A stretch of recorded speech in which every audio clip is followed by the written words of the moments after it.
Hello students, last lecture में हमने uniform distribution देखा था कि किस तरीके से यूनिफॉर्म डिस्ट्रीब्यूशन का पीडीएफ बनता है। कंटिन्यूस प्रोबेबिलिटी डिस्ट्रीब्यूशन है ये। और एक क्वेश्चन भी इसका सॉल्व किया था। आज इसके कुछ प्रॉब्लम सॉल्व कर रहे हैं। वॉलपुल की 9th एडिशन की प्रोबेबिलिटी एंड स्टैटिस्टिक्स की बुक है। इसमें कहते हैं कि suppose x follows a continuous uniform distribution from 1 to 5, determine the conditional probability this. ठीक है। अब इसमें कंडीशनल प्रोबेबिलिटी दी है जिसे हमने सॉल्व करना है। और यहाँ पर कहते हैं कि एक्स जो है वो चूंकि कंटिन्यूस यूनिफॉर्म डिस्ट्रीब्यूशन को फॉलो कर रहा है और इसकी जो लिमिट है वो ए और बी की जो वैल्यूज है वो 1 और 5 हैं। तो हम सबसे पहले इसका पीडीएफ बनाते हैं। पीडीएफ बनाने का तरीका क्या है, 1/b-a, तो 1/b- यानी कि 5 - 1 से 4 आ जाएगा। और यहाँ पर हम लिखेंगे कि x लाइज बिटवीन 1 and 5, जो लिमिट है वो लगाएंगे 0 एल्सवेयर। ठीक है।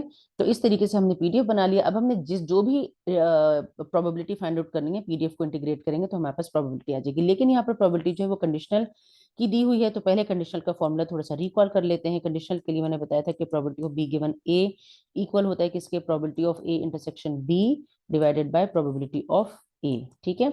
तो बिल्कुल ऐसे ही हमने अब क्या करना है, इसको कन्वर्ट करना है इसके अंदर। हमें फाइंड आउट करना है probability that x is greater than 2.5 given that probability x is less than और इक्वल टू 4। तो डिनोमिनेटर में तो गिवन दैट वाली कंडीशन आ जाएगी कि probability x is greater less than और इक्वल टू 4, ये वाली कंडीशन आ जाएगी। न्यूमिनेटर में इनका इंटरसेक्शन आएगा, यानी कि इनका इंटरसेक्शन किस तरीके से हम लिखेंगे, प्रोबेबिलिटी ऑफ ये इंटरसेक्शन बी है ना, तो इन दोनों का इंटरसेक्शन आएगा तो हम लिखेंगे कि एक्स लाइज बिटवीन 2.5 and 4, इस तरीके से। ठीक है। तो अब हम क्या करेंगे, इसकी प्रोबेबिलिटी भी फाइंड आउट करेंगे, इसकी प्रोबेबिलिटी फाइंड आउट करेंगे और यहाँ पर फ्रैक्शन में लगा देंगे और इसे सॉल्व कर लेंगे। और प्रोबेबिलिटी किस तरीके से फाइंड आउट करेंगे, इसे इंटीग्रेट करके। पीडीएफ यूनिफॉर्म डिस्ट्रीब्यूशन का इस तरीके से बनाया जाता है। तो सबसे पहले मैं न्यूमरेटर वाला फाइंड आउट कर लेती हूँ। Probability x lies between 2.5 and 4। ठीक है। तो इसका मतलब ये है कि लोअर लिमिट 2.5 लगेगी, अपर लिमिट 4 लगेगी, और पीडीएफ क्या है, 1/4 है। तो यहाँ पर मैं लगाऊंगी 1/4। तो 1/4 का जो इंटीग्रल होगा तो क्या होगा, 1/4 बाहर आ जाएगा और 1 का इंटीग्रल आ जाएगा x। और यहाँ पर लगाते हैं अपर लिमिट और लोअर लिमिट।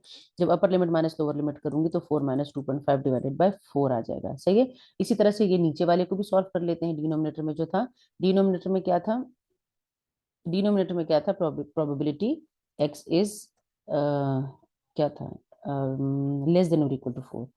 तो लेस देन और इक्वल टू 4, यस। तो लेस देन और इक्वल टू 4 हम लगाते हैं यहाँ पर।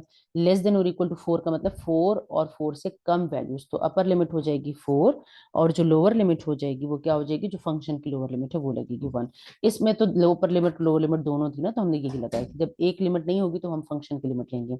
यहाँ पर हम लिखेंगे 1/4 dx। बिल्कुल ऐसे ही ये इंटीग्रेट होगा। और अपर लिमिट और लोअर लिमिट जब इसमें लगेगी तो 1/4 - 1 आएगा और डिवाइडेड बाय 4 आ जाएगा, इस तरीके से। ठीक है। बिल्कुल ऐसे ही आपने इंटीग्रेट करना है, एक्स आ जाएगा। और एक्स में जब अपर लिमिट और लोअर लिमिट लगेगी, ये वाला 1/4 बाहर आ जाएगा जो मैंने ये लगाया है। ठीक है। और upper limit minus lower limit x में करेंगे तो 4 - 1 आ जाएगा। तो इससे हमारे पास आ जाएगा, सॉरी डी एक्स ना लगाए, तो इससे हमारे पास आ जाएगा 3/4। अब जब हम वापस इसमें लिमिट पुट करते हैं, ये जो हमने दिया था यहाँ पर हम वैल्यू लगा देंगे। ठीक है। तो यहाँ पर जब हम वैल्यू लगाएंगे तो किस तरीके से आएगा, this implies this implies that probability of sorry x less than 2.5, less than 2.5 था, ग्रेटर देन 2.5 है।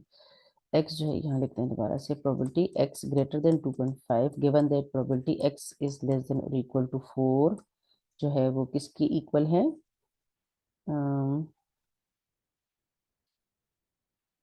पी ना लगा यहाँ पे, पी नहीं था, इज इक्वल टू क्या है, ऊपर की वैल्यू आई थी 4 - 3 पॉइंट क्या था, 4 - 2.5 और डिवाइडेड बाय 4। और यहाँ पर 3/4, तो हमारे पास वैल्यू आ जाएगी, जब आप इसे सॉल्व करेंगे तो आ जाएगा 0.5 इसकी प्रोबेबिलिटी आ जाएगी। ठीक है। अब नेक्स्ट क्वेश्चन देखते हैं। नेक्स्ट क्वेश्चन में क्या कहते हैं कि daily amount of coffee in litres dispensed by a machine located in an airport lobby is at a random variable x having a continuous uniform distribution with a is equal to 7 और b is equal to 10 है। Find the probability that on a given day coffee dispensed by this machine will be at most 8.8 or more than 7.5 or less than 9.5 or at least 8.5। तो सबसे पहले हम क्या करेंगे, PDF बनाएंगे। तो PDF बनाने के लिए बिल्कुल वैसे ही हमने लेना है, 1/b - a करेंगे तो 10 - 7 से आ जाएगा 3 और यहाँ पर हम x की लिमिट लगाएंगे। यहाँ पे है x की लिमिट 7 से लेकर 10 तक, ठीक है, और 0 है एल्सवेयर। अब हम इसे इंटीग्रेट करते हैं। हमने पहला पार्ट फाइंड आउट करना है, ए पार्ट पहले फाइंड आउट कर लेते हैं। ए पार्ट में क्या कहते हैं, प्रोबेबिलिटी एट मोस्ट 8.8 का मतलब x इज लेस देन और इक्वल टू 8.8 है। लेस देन और इक्वल टू 8.8 का मतलब ये कि 8.8 इसकी अपर लिमिट हो जाएगी और लोअर लिमिट क्या होगी, फंक्शन की लोअर लिमिट 7, और यहाँ पर क्या लगेगा 1/3, ठीक है। तो 1/3 आएगा। इस इंटीग्रल को ध्यान से देख लें, बाकी दो मैं इंटीग्रल डायरेक्ट लगाऊंगी, सही है। 1/3 बाहर आ जाएगा, 1 का इंटीग्रल x हो जाएगा, और अपर लिमिट और लोअर लिमिट यहाँ लगाते हैं। जब हम लिमिट पुट करेंगे तो upper limit minus lower limit आएगा 8 - 8 - 7 डिवाइडेड बाय लोअर लिमिट है 3। आप इसे सिंप्लीफाई कर लें तो आपके पास वैल्यू आ जाएगी 0.60, ठीक है। अब नेक्स्ट पार्ट को करते हैं। नेक्स्ट पार्ट में क्या कहा है, मोर देन 7.5 और लेस देन 9.5। तो हमने प्रोबेबिलिटी फाइंड आउट करनी है बी पार्ट में, किस चीज की, एक्स जो है वो लेस देन 9.5 है और ग्रेटर देन 7.5 है, 7.4 है, सही है।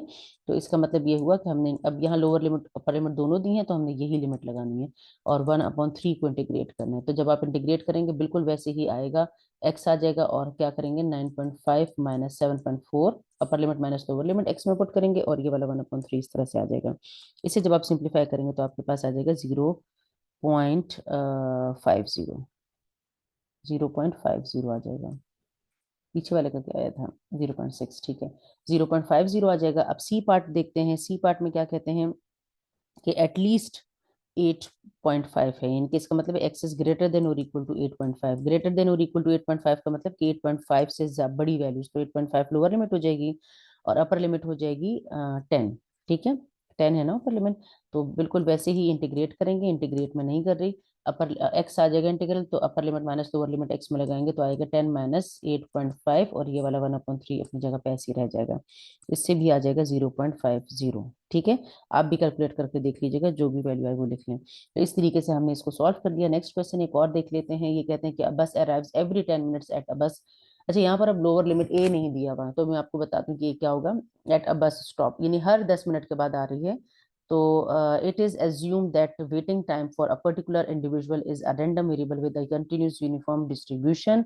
What is the probability that the individual waits more than 7 minutes? What is the probability that the individual waits between 2 and 7 minutes? अब सबसे पहले हम इसका एफ ऑफ एक्स बनाएंगे। इसका जो एफ ऑफ एक्स बनेगा, तो आप देखें, या तो एवरी 10 मिनट्स के बाद आ रही है, या फिर यानी या तो 10 मिनट्स वेट करना पड़ रहा होगा, और या फिर क्या होगा कि लोअर लिमिट नहीं दी हुई, तो इसका मतलब कि लोअर लिमिट 0 होगी, 0 मिनट होगा, ठीक है।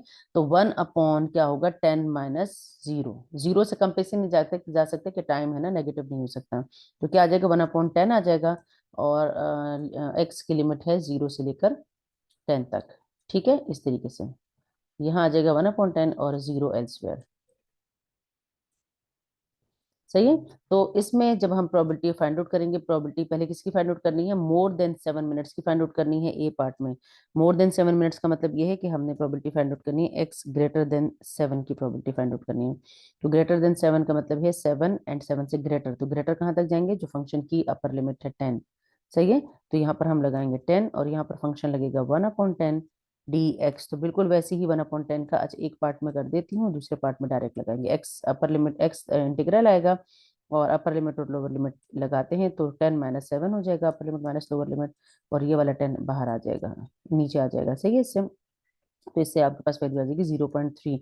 अब नेक्स्ट पार्ट इसका देखते हैं। ये कहते हैं 2 and 7, बिटवीन 2 and 7, यानी कि आपने प्रोबेबिलिटी फाइंड आउट करनी है बी पार्ट में बिटवीन 2 and 7 की। तो 2 and 7, तो यहाँ पर अपर लिमिट और लोअर लिमिट दी हुई है 2 and 7, 1/10 को इंटीग्रेट करना है, बिल्कुल वैसे ही जैसे अभी इंटीग्रेट किया। तो आपके पास आ जाएगा x, और 7 upper limit minus lower limit लगाएंगे तो 7 - 2 डिवाइडेड बाय 10 आ जाएगा, और इसे जब आप सिंप्लीफाई करेंगे तो 0.5 आ जाएगा।